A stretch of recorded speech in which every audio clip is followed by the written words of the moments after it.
placing some extra stress on that hardware in Starship's propulsion system. This is most likely what led to propellant leaks that we saw that eventually cascaded into fires and ultimately ended with loss of contact with the ship.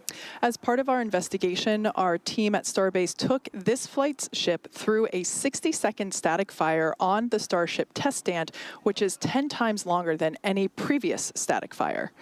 During this test, we cycled through multiple throttle levels. In fact, you can see that on your screen now.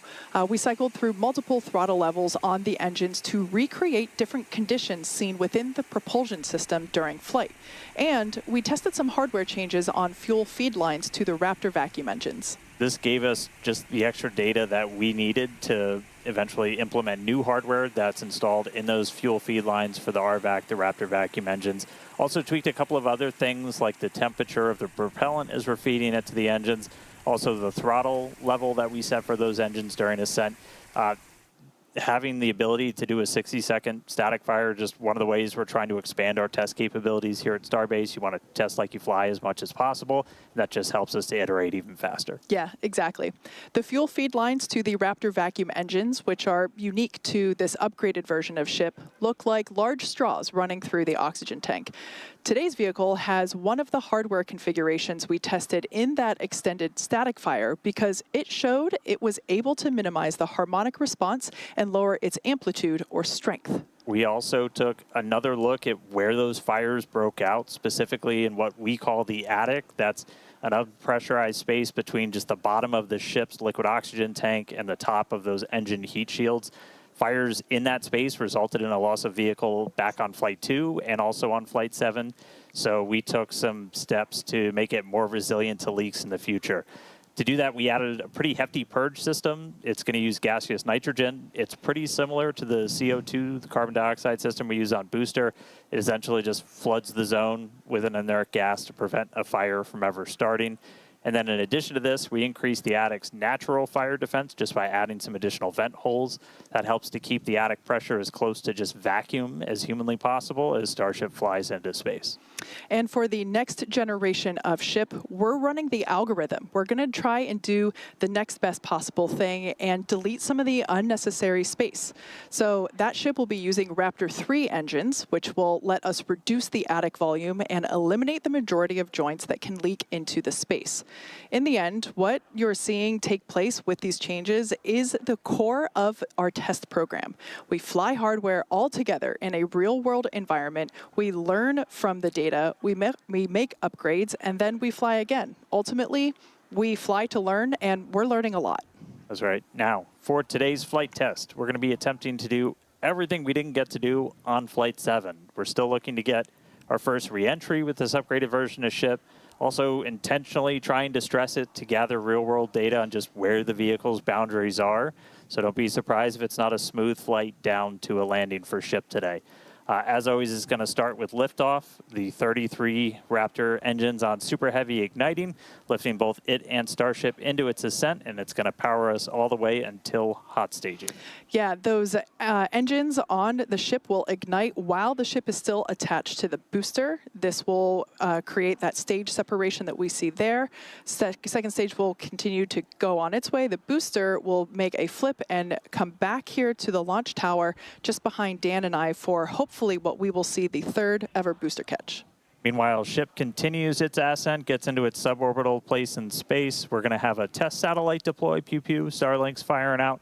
And then we're also going to do a Raptor relight, relighting one of those sea-level engines before we get to ship re-entry. Troubleshoot by the state machine. And the ship will continue through, make its entry phase that lasts for a few minutes.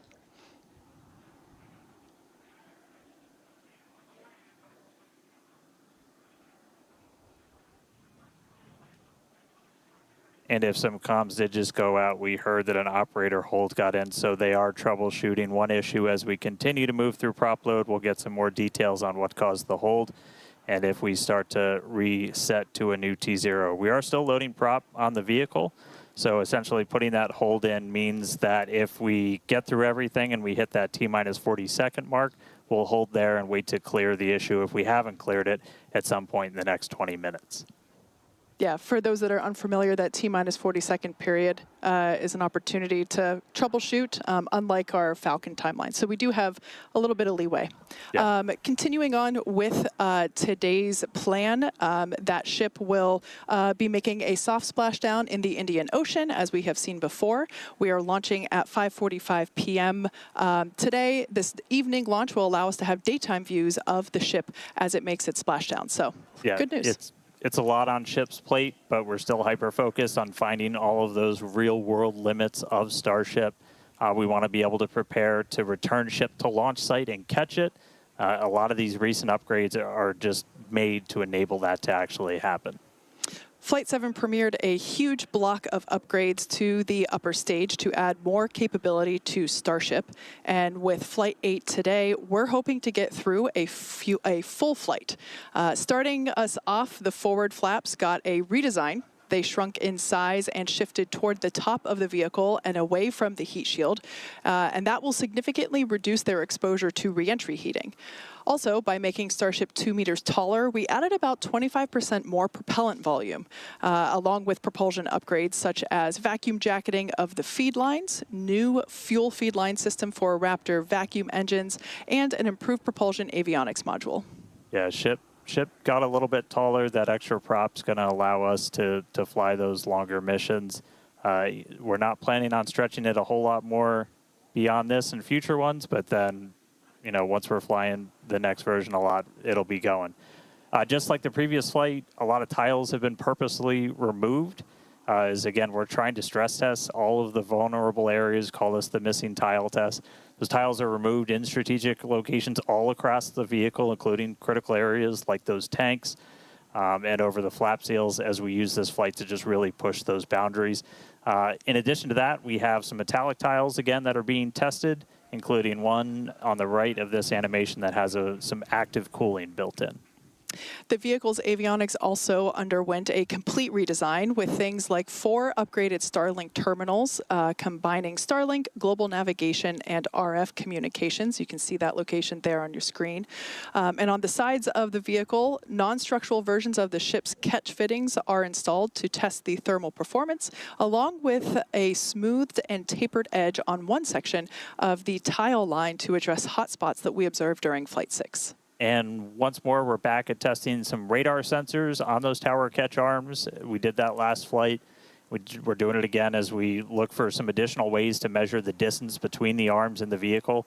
Catching the ship's going to be pretty different from catching the booster. It does that flip right before, so your antennas are going to rapidly reorient. And so just having any extra sensors on the ground side, you're adding extra layers of control while the ship and tower talk to each other for a catch. In another first, Starship will deploy 4 Starlink simulators. They are similar in size to our next-generation Starlink satellites. With unparalleled payload capacity and full reusability, Starship will be able to deploy our more advanced V3 Starlink satellites, which will revolutionize global connectivity with Starlink all over again. Each one of those Starlink V3 launches on a Starship is going to add about 60 terabits of capacity to the Starlink network. To give you some context, that's about 20 times the capacity of what we're adding with every V2 mini launch in a Falcon 9 right now. That's going to help us expand Starlink's network, expand its impact in the coming years as we expand that access to high-speed internet all around the world and eventually beyond. And the Starlink simulators that we're deploying today, they're going to be on the same suborbital trajectory as Starship. We expect them to demise as they enter in the atmosphere. And then Starship's trajectory itself looks very similar to our last several flights, splashdowns targeted in the Indian Ocean. And on top of all of that, we're also going to relight a single Raptor engine again while in space. We're just trying to get data on in-space Raptor burns. You're going to need those for deorbit burns when we're doing orbital missions, and eventually when we're doing missions way beyond Earth and we're on our way to Mars. Yeah, so just like you said earlier, Dan, there's a lot on Starship's plate for today. But one of the hallmarks of these Starship flights are the incredible views that we get throughout the flight, courtesy of Starlink. Every day, we're working to expand the Starlink network both on Earth and in space. For how all this connects us to the big mission, let's head back to Chris. Thanks, Kate. And as fans of Starship may know that Starlink enables us to bring you a lot of those unprecedented views, both from space and on Earth. Personally, I love all those epic views of the plasma wrapping around Starship during re-entry. So thank you to our Starlink teams who enable all of those amazing views and the information we get. Now, in addition to the dozens of cameras on Starship itself, as you see on your screen here, we also have mobile Starlink camera kits deployed in the middle of the Indian Ocean, as you're seeing from a previous flight. Starlink also allows us to connect our aerial cinematography units on the ground at Starbase and at other strategic camera spots around Texas and the world. And that's all part of how it comes together to help us tell the incredible story of Starship, both on and off the planet. So thanks to Starlink, Starship is now capable of streaming more than 120 megabits per second of real-time, high-definition video and telemetry through every phase of flight. This not only provides those incredible views of reentry for all of us, but also the invaluable engineering data to help our engineers rapidly iterate across all systems of Starship. And all of that streaming data today will be put to good use with the more than 30 cameras that are on the vehicle for today's flight. Now, Starlink is the world's largest satellite constellation operating in low Earth orbit to deliver high-speed, low-latency broadband internet. This provides internet access to people around the world, many of whom have never had connectivity before. As of today, Starlink is serving more than 125 countries, territories, and other markets, and has more than 5 million active customers and counting. But to meet the growing global demand for high-speed internet, SpaceX recently expanded its factory at Bastrop, Texas, and introduced Starlink Mini as well as an upgraded version of the Starlink standard kit. Here's our first ever look inside our brand new Bastrop facility. There's like an interesting stat where like the odds of being struck by lightning in your lifetime are like about 1 in 15,000. And we make 15,000 dishes a day. If the odds of a defect happening are the same odds as being struck by lightning in your lifetime, it's almost guaranteed to happen one time in this factory a day. So you have to have like a very intense focus on quality. Right now, we're in Bastrop, Texas at the Starlink manufacturing site, just about 20 miles east of downtown Austin. So the main function of this site is to produce our standard Starlink kits. Right now, we're producing 15,000 a day straight out of the factory. Raw plastic pellets come in, raw aluminum comes in, and we make those into the Starlink kits and then ship them right out to customers' homes. When you manufacture the product that you design in-house, you're forced to live with the mistakes. What that means is that you're very motivated to quickly innovate and iterate such that you can rapidly improve the process. Our previous generation of the production line was maxed out in terms of capability, and the demand for Starlink has kept growing. So when we sat down to go design this factory and this version of our production line, we were really forcing ourselves to innovate.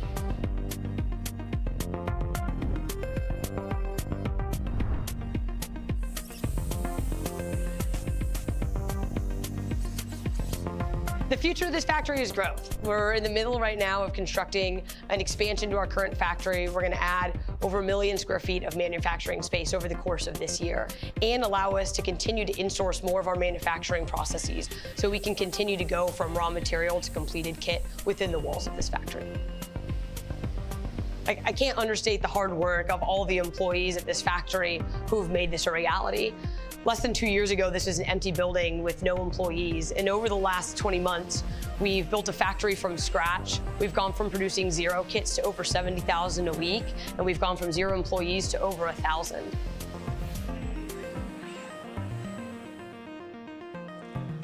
And it is incredible to see all of the tech in that facility that will help millions of people around the world the way they want to use it and the way that they need to use that technology. Definitely a lot of good things to come from our Bastrop facility. And while we're talking about the infrastructure that enables us to do all of these amazing things, you've probably seen some changes recently around Starbase. Coming online this year is the second tower at Starbase, and this tower has redesigned chopsticks and is built to accommodate the next generation of Starship and Super Heavy. It will have a redesigned launch mount and flame diverter system built to be rapidly reusable and hardy enough to withstand hundreds of launches at a time. Now, over at the production site down the road, we're also building a new integration and refurbishment facility called Gigabay. And Gigabay, as the name implies, will allow us to process more Starships at the same time over our current megabays. But Gigabay isn't just for Texas. If that weren't exciting enough, we're also further expanding Starship operations into Florida, bringing production and launch capabilities to the Space Coast. As Starship flight testing, development, and launch cadence continues to pick up pace at Starbase in Texas, over in Florida, we're building a Gigabay as well. Gigabay will stand 380 feet tall and will provide about 46.5 million cubic feet of interior processing space and about 815,000 square feet of workspace. Now, as environmental impact statements continue for potential Starship launches and flights from both Launch Complex 39A at Kennedy Space Center and Launch Complex 37 at Cape Canaveral Space Force Station, we plan to complete the Starship launch pad at Pad 39A this year. And pending the completion of environmental reviews, SpaceX intends to conduct the first Starship launch from Florida from Launch Pad 39A later this year. Now, we're also interested in enabling Starship launches from Slick 37. And as part of this process, SpaceX has been given a limited right of entry for Pad 37 to conduct further due diligence at the site in order to move forward with the environmental impact study that's being led by the Department of the Air Force. Ultimately, we will have production, integration, refurbishment, and launch facilities in both Florida and Texas, driving the needed flight rate for Starship to help make humanity a multiplanetary civilization. And Kate, I could talk about this stuff for literally hours on end, but we've got a Starship to launch today. So how are things looking 11 minutes before launch here? Yeah, it's pretty cool that we're getting close to go time. Quick update on range and weather. For the range, the area around the pad has been well cleared. This includes the land, air, and sea space. So all is clear on the range front. That also applies to over in the Indian Ocean. The sea and airspace has been cleared as well for ships re-entry. Once again, we are making a soft splashdown in the Indian Ocean. So just the buoy cams are out there, and we'll get some great videos once again. Weather, we have a 35% chance of violating the weather the weather constraints for launch today. So it's not perfect, but it's not bad. Visibility also not so awesome. We can see the tower here. We're 2 miles away from the launch pad, but visibility around the greater area might be a little challenging. Yeah, in terms of the vehicle itself, so right now you can see we're almost done loading prop on ship, almost done on booster. If you tuned in and heard earlier, we did hear talk about a flight controller hold going in. So just a reminder, all that means is we wouldn't be able to pass that T-minus 40-second mark. They're literally talking about it right now on the loops that they think they've got the problem figured out. It was an issue on the booster where we think we will be clear by about the T-minus 2-minute mark, and we will be able to move right through that T-minus 40, hopefully. So, prop load continuing. We're not holding or anything yet, and we're expecting that issue to clear before we get to that T-minus 40 mark. This morning, though, we did all of the usual checkouts, aligned the navigation systems, did all of our booster and ship tank purges, got them ready for prop load, chilled down the pad, which you can see all the cryo right now. Chilling. Things are pretty chilly out there. Prop load's been going. We just did a flap check out. We also do a wiggle check out on the chopstick arms as well. We are going to continue loading prop for about another 6 minutes. We're going to close ship at about 3 minutes, 20 seconds before launch. Booster just about 30 seconds later. So we've had at least one issue that we're still working in the background, expecting that to clear before we hit that kind of that hold gate at T-minus 40 seconds, and looking good. Yeah, so bottom line, things are looking good for liftoff here in just under 9 minutes. We're now at, looks like 8 minutes and 49 seconds. So everything's looking green so far. Yeah. Before we get any closer to liftoff, I need to shamelessly plug Starbase. I'm one of just a couple thousand people who work here. Soon to be the newest city in Texas at Starbase, and we're the largest employer in the area. We're always hiring, so visit spacex.com/careers, see all the openings. It's where the future's being built, and it's a future we can all be pretty excited about. So yeah, come work here. Anyway, back to our regularly scheduled program. Let's launch a rocket. All right, so we're coming up to 8 minutes until liftoff.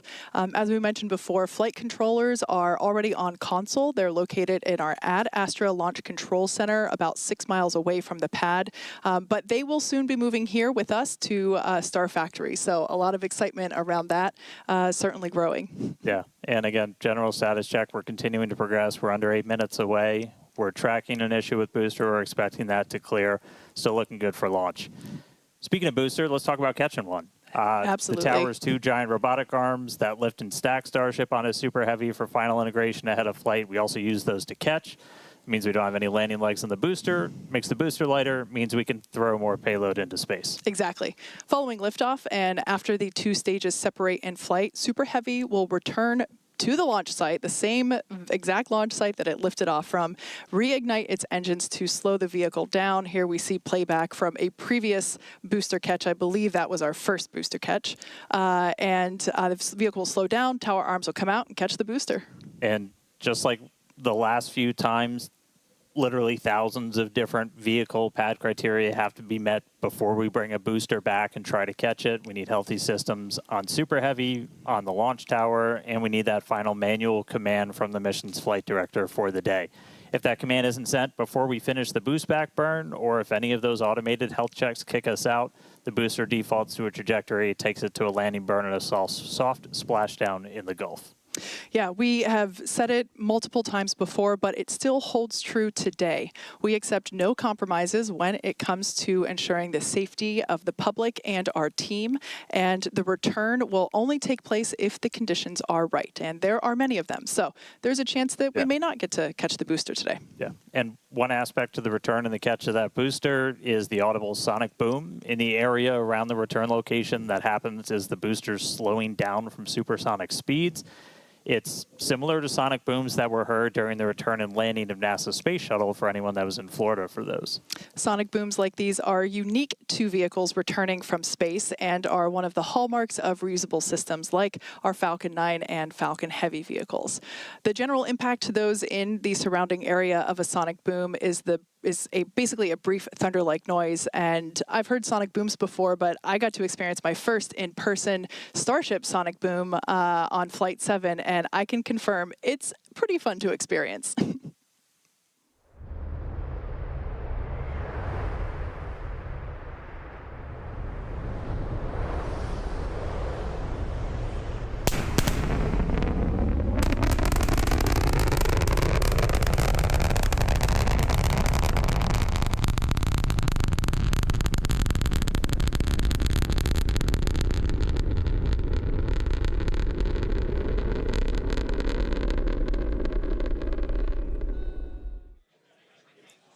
And as someone who has heard sonic booms many times in Florida, they are definitely a hallmark, and what a way to announce a returning space vehicle's return for reuse. Now, here in California, as you can imagine, the excitement is growing here. The crowd is growing.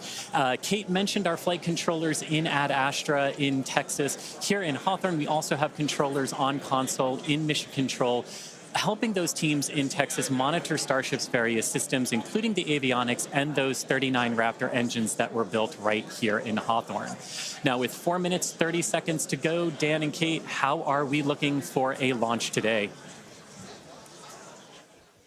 So we are still looking good. We're just about fully topped out on propellant on both vehicles. The closeout's going to be coming up in about a minute on ship, and then about 30 seconds later on the booster. We are still hearing chatter in the background about the booster issue that we're tracking.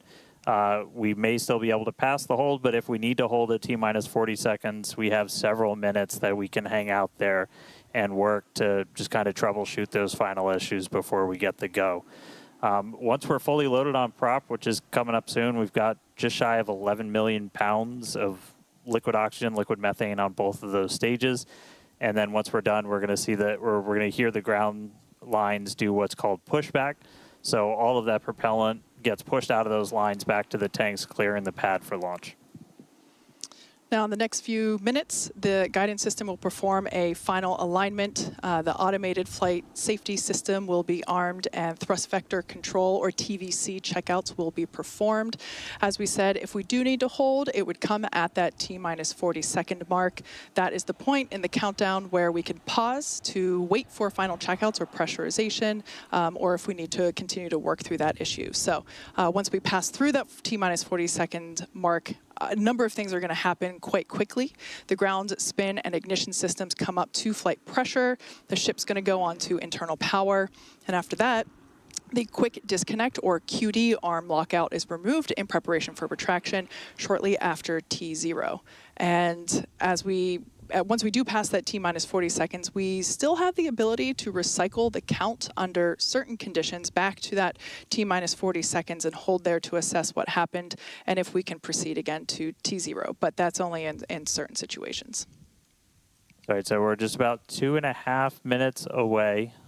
We do have a couple of things like if we hit T-minus 10 seconds and you see water start flowing out of the deflector, that is a reason for us to scrub for the day. Is that's once it's turned on, it doesn't turn off, and then we'll have to refill the tanks on both the water farm and the prop farm. Our team's gotten really, really good at refilling stuff really quick, so we can reposition for about a 24-hour recycle if we need to. Yeah. But speaking of we're things, coming up. We're coming up just under 2 minutes away. Now hearing we might hold at that T-minus 40-second mark while they still talk through a couple of troubleshooting steps.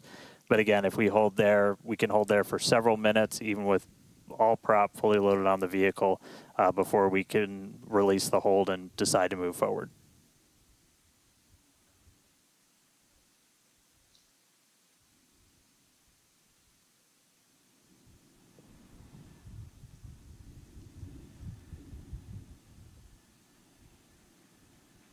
All right, less than a minute and a half away. Again, keep your eye on the clock. Look for T-minus 40. We may hold there. It's not a rocket launch unless you're talking nonstop in the background until right before you lift off. Once again, if we hold at T-minus 40 seconds, we have an opportunity to hold there for several minutes. This is unique to Starship. We don't have this ability on Falcon. As we're about 15 seconds away, we did just hear we are going to hold at T-minus 40. So look for the clock to pause when we hit T-minus 40 as they finish troubleshooting. And then we'll let you know as soon as we start hearing more and if that clock's when that clock's gonna start rolling. So holding at T-minus 40. So the team's talking in the background, still troubleshooting. And we can hang out here for a couple of minutes.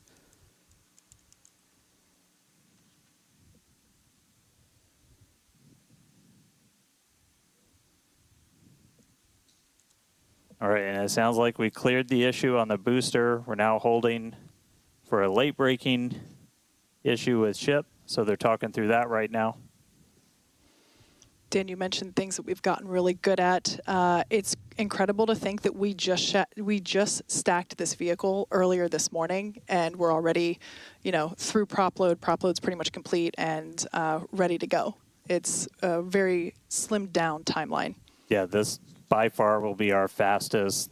We stacked the thing for the first time ever with these vehicles less than 24 hours ago. We really want to get to a point where we can, fly rapidly, fly as quickly as possible.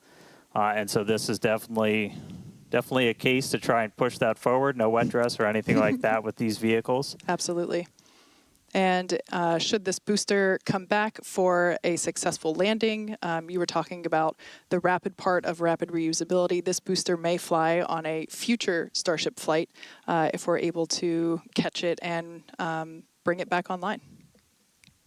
So for those of you that have just recently joined us, we have paused at T-minus 40 seconds just to assess and work through a problem that popped up in the countdown, and we are holding here as the teams troubleshoot it. We believe that we have put in a solution and we will be able to proceed, but we have some chatter on some nets indicating that we're just holding here for a few more seconds. Now, this is a great opportunity for the teams. This is unique on Starship. We don't have this ability on Falcon to hold here, partially because there's just so much propellant that it takes longer as a whole for it to cool down with that amount of volume that we have compared to the Falcon vehicle. But this T-minus 40-second hold is pretty cool because basically everything that would have been a scrub is actually just an opportunity to hold here and work through it. Or I should say many things, not everything. Like I said, we're working through an issue now, but we can also pause here for final checkouts or completion of pressurization to get up to flight levels, that kind of thing. So it's a nice feature to allow the team to wait for final checkouts or assess final prop levels or engine health and that kind of stuff.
All right, and if you're just tuning in, we are still holding at this T-minus 40-second gate. We cleared an issue on the booster that we were working up until the hold, still working one on ship, and team still continuing to discuss in the background.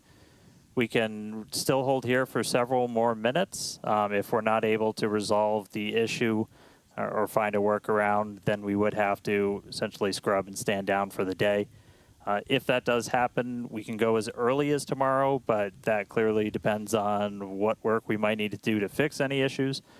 So just obviously stay tuned. But right now, we're a little over 5 minutes into this hold today. We've got a couple more minutes that we can hold at T-minus 40 before we have to kick out. Essentially, looking at a lot of those propellant temperatures on both vehicles, you want those to stay in pretty specific ranges for engine startup and things like that. That's what generally drives how long we can hold at T-minus 40. So still hanging out. As soon as we hear an update on the ship, we will let you know.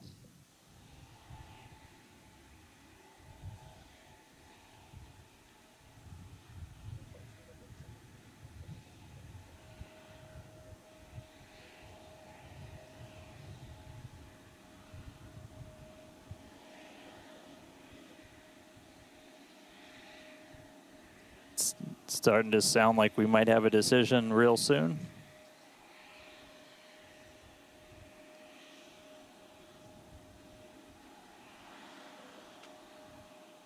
All right, you see the clock rolling. It is time to go for launch. So 30 seconds to go. Oh. And we just heard a hold. So we kicked. Psych. No. So we did kick out back to the T-minus 40 hold.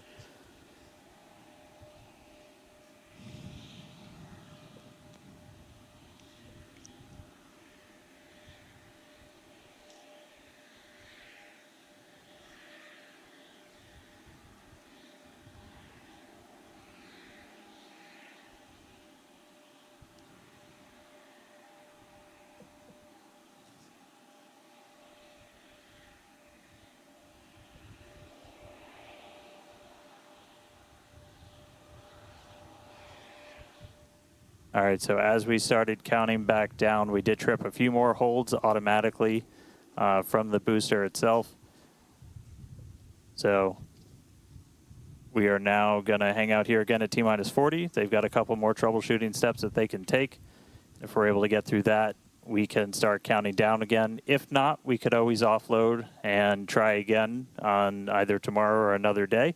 But right now, we're not done for the day yet. Still holding at T-minus 40 seconds. And as soon as we hear some more or start seeing that clock move, you will know if we're going to go for our launch attempt today or if we just try it again another day. So keep listening in, and we'll have an update shortly.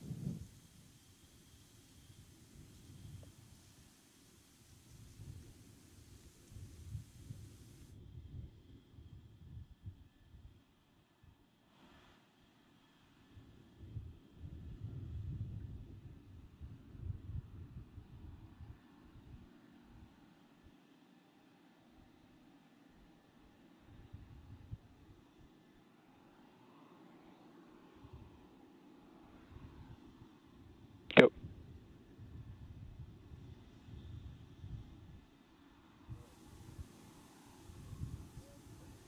All right, and we did just hear the call. We are going to offload for today. So we had a couple of holds trip as we started counting down from T-minus 40 again. And it's not something we can change with small config tweaks. So we are going to offload our prop and then try again another day. So we're able to fully tank the vehicle. We're unable to lift off today, but just because we don't go today doesn't mean we're not going to go tomorrow or one of the days coming up. So we are going to start offloading all of that propellant on the booster and the ship. As we talked a little bit earlier, we can go as soon as 24 hours later. We won't know that for sure until we dig into everything that kicked us out of our attempt today. So obviously just keep an eye on all of our updates. So we are expecting could be about 24 hours, but we will definitely let people know. Yeah. So we want to thank everybody for tuning in. Unfortunately, we would have liked to lift off today, but the teams are doing the right thing and standing down while we troubleshoot, and we'll share more information as it becomes available, including when our next launch opportunity is. So be sure to keep an eye on our SpaceX account on X, and as I said, we'll share more information as it becomes available. All right, thanks all for joining us today. We'll see you at the next attempt.